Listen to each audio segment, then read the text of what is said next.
नमस्कार दोस्तों, मैं हूं अनुज कुमार और आप देख रहे हैं Anuj Kumar YouTube official channel. आज के सेशन में हम लोग एक बहुत ही दिलचस्प जियो पॉलिटिकल इशू की चर्चा करेंगे जिसने पूरे हिंद महासागर का इक्वेशन ही बदल के रख दिया गया है। आज के सेशन में हम बात करने वाले हैं श्रीलंका के हम्बनटोटा एयरपोर्ट के बारे में, जिसका पूरा का पूरा मैनेजमेंट अगले 30 साल तक के लिए भारत और रशिया के ज्वाइंट वेंचर को दे दिया गया है। आज के सेशन में हम ये जानेंगे कि हम्बनटोटा एयरपोर्ट, जो एक समय दुनिया का सबसे खाली एयरपोर्ट भी घोषित किया गया था, तो भारत ने उसको आखिर लीज पे क्यों लिया। दूसरा, हम ये भी समझने की कोशिश करेंगे कि हम्बनटोटा एयरपोर्ट का सामरिक महत्व क्या है, और साथ के साथ साथ हम इस सेशन में चाइना की घोस्ट डेप्थ पॉलिसी के बारे में भी चर्चा करेंगे। तो बिना देर के शुरू करते हैं आज का ये वीडियो।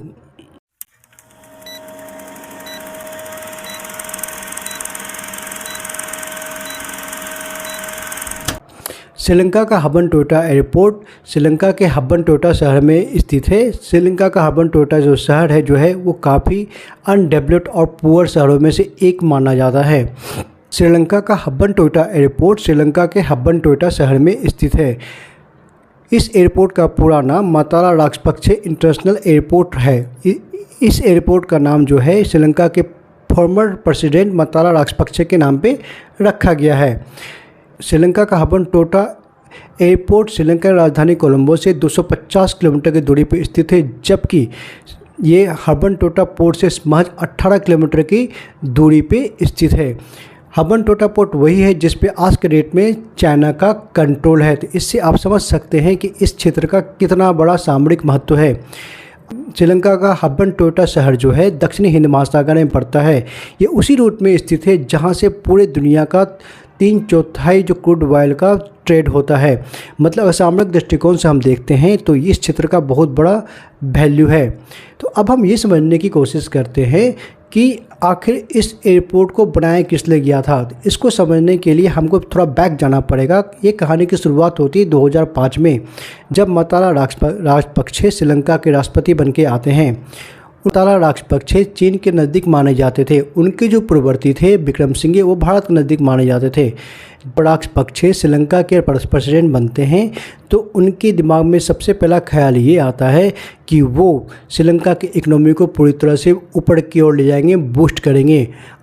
इसके लिए उन्होंने अपने जो पैतृक शहर था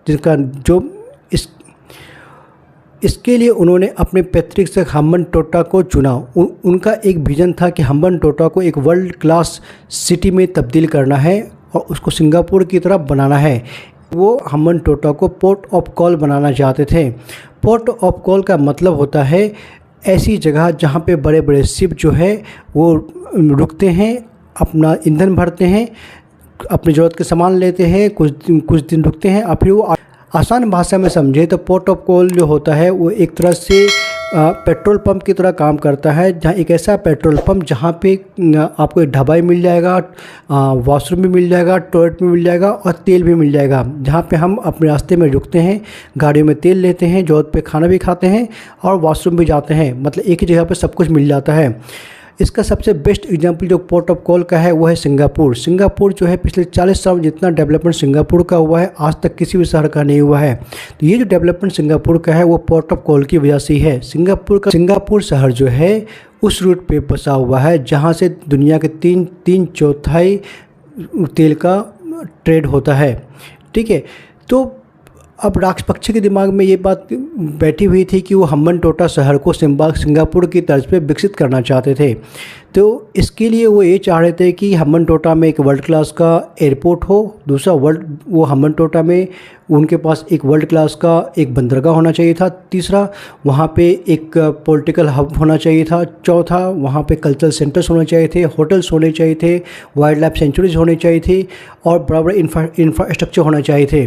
तो मतलब उनका ये सोचना था कि वो हम्बनटोटा शहर में जो भी आए तो वहीं पे उनको सब कुछ ज़रूरत की हर सामान मिल जाए। मतलब एक गोल्फ कोर्स से लेके हवाई जहाज़ से लेके पोर्ट से लेके होटल से लेके सब कुछ उसको वहाँ पे मिलना चाहिए था।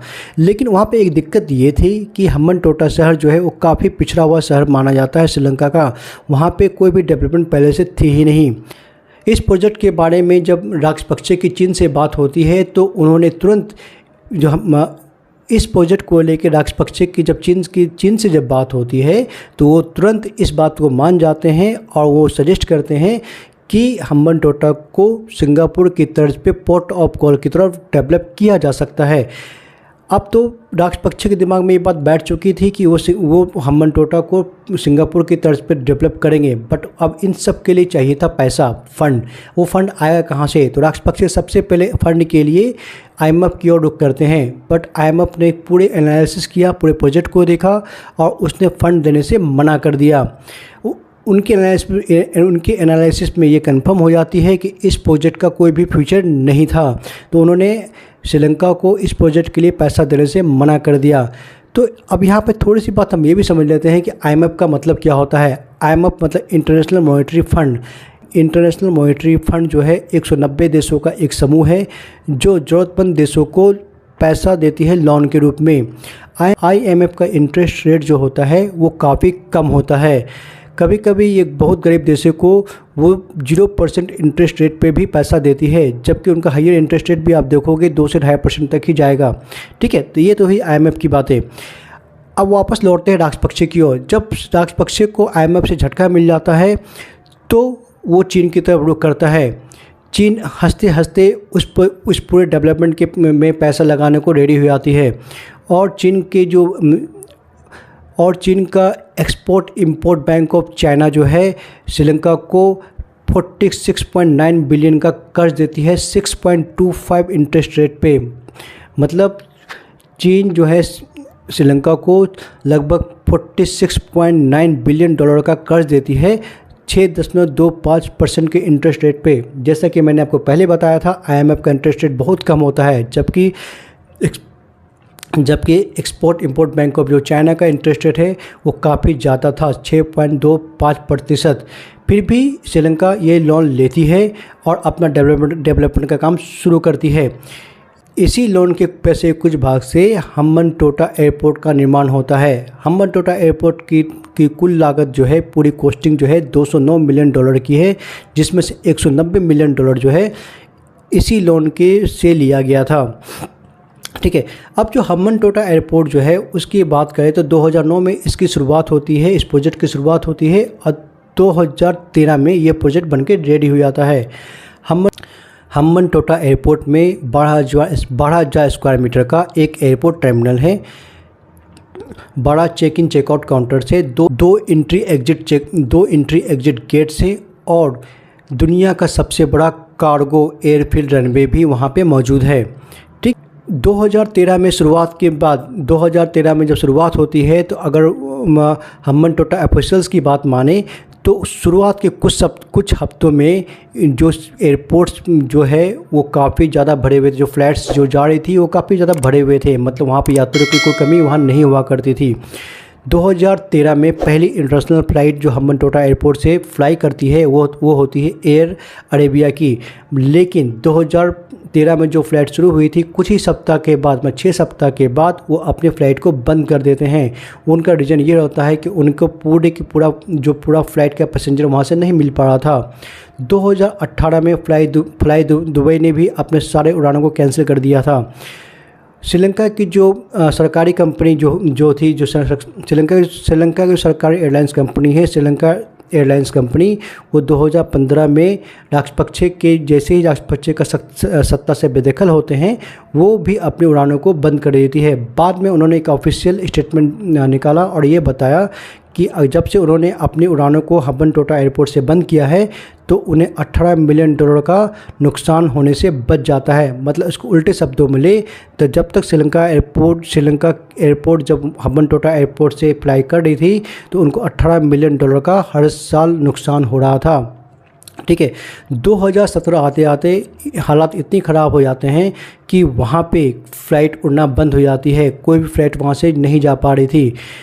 इसी समय में फोर्ब्स मैगजीन जो है वो इस पूरे एयरपोर्ट को दुनिया का सबसे खाली एयरपोर्ट करार देती है।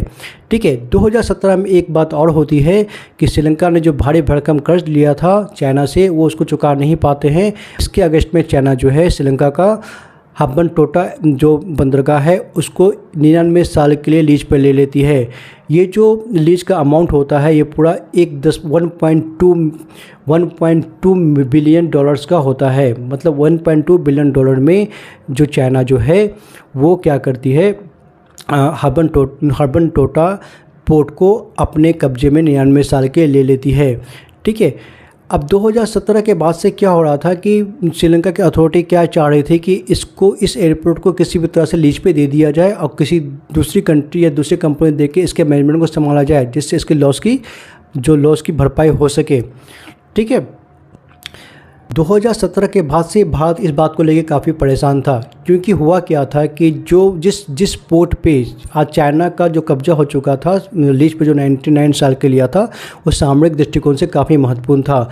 हब्बन टोटा पोर्ट के वजह से अब चाइना हिंद महासागर में पहुंच चुका था, वो भारत के काफ़ी नज़दीक तक पहुंच चुका था, जो भारत के लिए काफ़ी टेंशन की बात थी। भारत 2017 के बाद से ही भारत इस प्रयास में था कि कैसे भी करके उसको हब्बन टोटा एयरपोर्ट का कंट्रोल मिल जाए। ठीक है ना।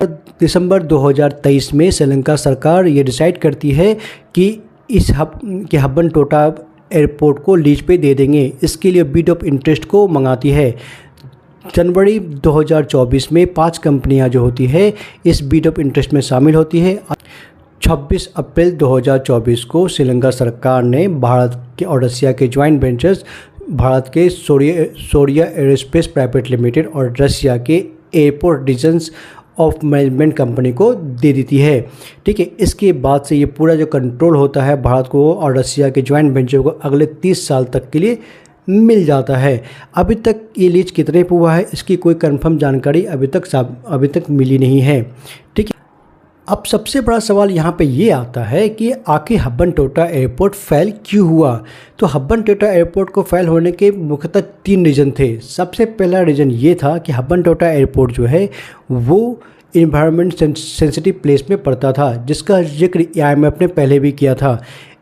हब्बन टोटा एयरपोर्ट का जो फ्लाई रूट है वो क्या होता है, जो प्रवासी पक्षियों के फ्लाई रूट में आता है।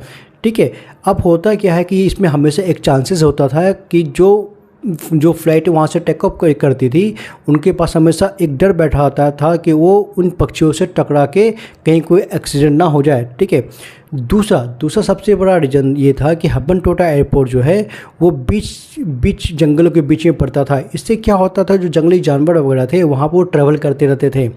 अब उनकी वजह से कभी कभी क्या होता था, फ़्लाइट को काफ़ी डिले करना पड़ता था। एक सेक्शन में ऐसा भी आया था, फ़्लाइट को ऑपरेशन को चालू रखने के लिए पूरे 1 महीने तक पूरे 30 देश तक श्रीलंका की आर्मी को वहाँ लगाया गया था, जो जंगली जानवरों को कंट्रोल कर सके। ठीक है, तीसरा जो सबसे बड़ा रीजन हब्बन टोटा एयरपोर्ट के साथ था, उसके साथ प्रॉब्लम ये थी कि हब्बन टोटा एयरपोर्ट से फ्लाई करने वाले लोकल पैसेंजर नहीं थे।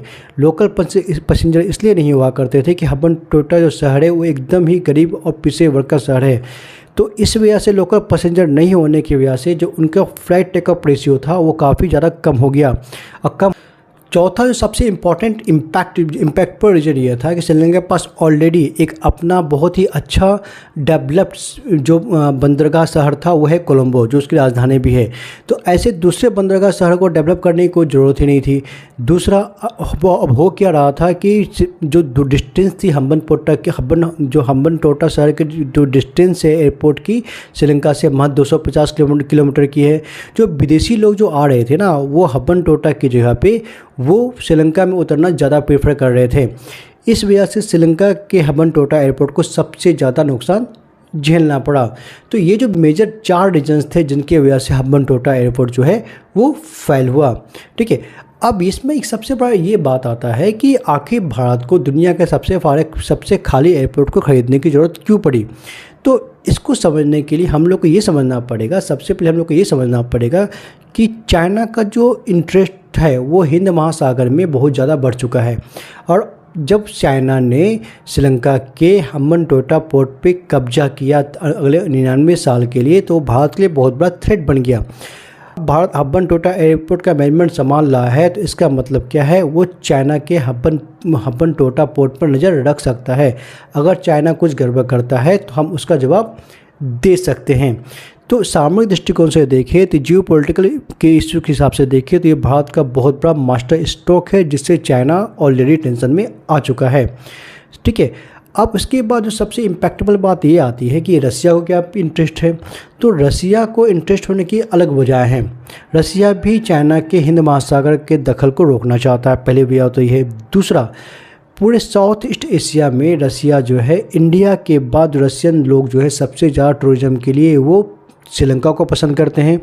अब हब्बन टोटा एयरपोर्ट पे अगर रसिया और भारत का जॉइंट मैनेजमेंट कंट्रोल है तो ऑब्वियस सी बात है उनके लोगों को तो फ़ायदा होने वाला है। इसीलिए रसिया ने इस एयरपोर्ट के मैनेजमेंट को संभालने के लिए एग्री किया है। ठीक है, बहरहाल इस वीडियो में हमने आपको हब्बन टोटा एयरपोर्ट के बारे में सब कुछ बताया है। अगर फिर भी कोई डाउट है आपके मन में तो आप हमें कमेंट करके ज़रूर बताइए। अगर आपको ये वीडियो अच्छी लगी हो तो हमारे चैनल को लाइक करें, शेयर करें और सब्सक्राइब करें। अगर आप ये वीडियो फेसबुक पे देख रहे हैं तो हमारे पेज को फॉलो करना बिल्कुल भी ना भूलें। धन्यवाद।